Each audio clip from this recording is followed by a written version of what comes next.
Maintenant, écoutez, frères et sœurs en Christ, auditeurs, auditrices, écoutez. Le Seigneur Jésus fut l'expression humaine de la pensée de Dieu pour l'homme, quant à sa vie et sa marche. Il acceptait le fait que ce n'était pas en lui-même, mais par la foi dans le Père, comme vivant du Père. Et ainsi, il considérait chaque parole avant de la prononcer ou chaque acte avant de le réaliser, s'assurant qu'il n'agissait pas de son propre chef, mais en parfaite communion avec le Père. Il s'agissait d'une question de foi et de dépendance au Père. Les paroles que dit « Je ne les dis pas de moi-même », Jean 14, 10. Le Fils ne peut rien faire de comme venant de lui-même, Jean 5, 19. Ce furent sa vie et sa marche, ayant leur origine en Dieu. Et c'est Jésus-Christ.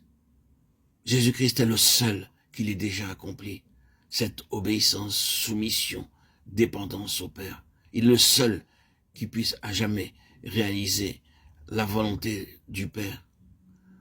Vous et moi le savons très bien, l'imitation de Christ est une absurdité pieuse, sans valeur. Si Christ ne vit pas sa vie en nous, il ne peut y avoir aucune imitation de Christ. L'entendez-vous bien? Pour que le Saint-Esprit est alors venu? Était-il nécessaire qu'il vienne? Il est l'Esprit de Christ venu afin que nous puissions marcher par l'Esprit comme Christ a marché. Et qu'est-ce que cela implique donc? Non pas la vie de divinité, mais la vie divine dans l'homme. La vie de Dieu dans l'homme, vécue par la foi, par l'entière dépendance, par l'obéissance, la soumission. Il a appris, bien qu'il soit fils, l'obéissance par les choses qu'il a souffertes. Hébreux 5, 8. Il nous faut donc vivre Christ. Et non chercher à l'imiter, imiter un personnage. Laisser s'établir en nous. Christ vit en nous par notre nouvelle naissance. Nous avons reçu son esprit.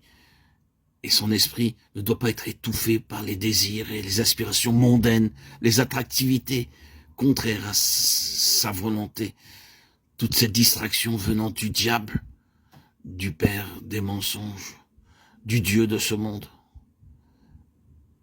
nous empêchent de nous établir en Christ, de laisser s'épanouir, vivre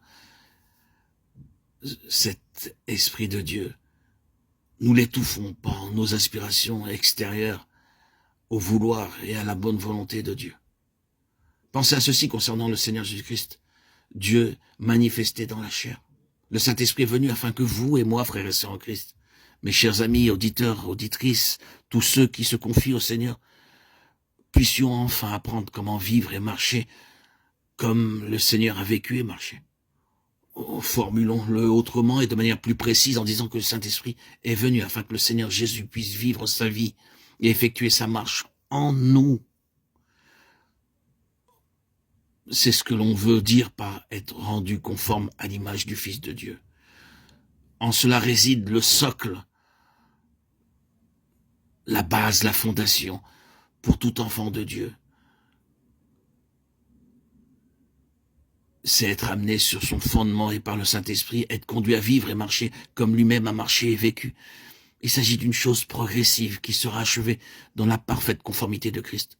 C'est la raison pour laquelle il est venu et il a vécu afin que Dieu puisse avoir un homme qui vivait et marchait selon sa propre pensée et qu'ayant obtenu cet homme comme le grand modèle, il puisse envoyer l'Esprit de Christ, l'Esprit de Jésus. L'Esprit de Dieu a porté cette marche et cette vie de Christ en nous. Et nous apprendre par l'Esprit à marcher comme il a lui-même marché. Tout est Christ, car sans moi vous ne pouvez rien faire. Jean 15, 5. En dehors de lui, c'est une chose impossible. Mais si Christ est au centre même, cela devient possible. Et c'est l'Église des premiers-nés. Il s'agit de Christ en tant que réalité intérieure, vivante, une connaissance directe, personnelle de lui-même, d'une manière intérieure. Une véritable relation entre nous, frères et sœurs en Christ, et le Seigneur. C'est un cœur à cœur. C'est un dialogue. C'est une vie féconde. Il nous serait à tous utile de bénéficier d'un rappel sur la nature de notre vie et sur ce que Dieu cherche à obtenir.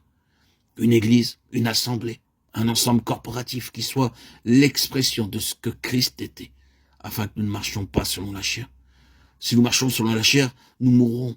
Si nous marchons selon la chair, nous accomplirons les désirs de la chair. Et cela est tout à fait contraire à Dieu.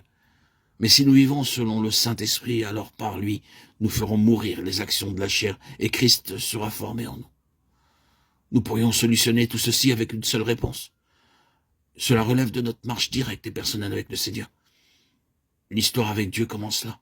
Aucune autre histoire ne compte ni ne doit nous préoccuper. En aucun cas, une autre histoire ne doit nous influencer. Elle ne doit certainement pas être le fondement sur lequel nous nous tenons. Quelle qu'elle puisse être, une histoire avec Dieu est celle où commence d'une manière vivante une connaissance de lui-même. Et il n'y a aucune autre histoire.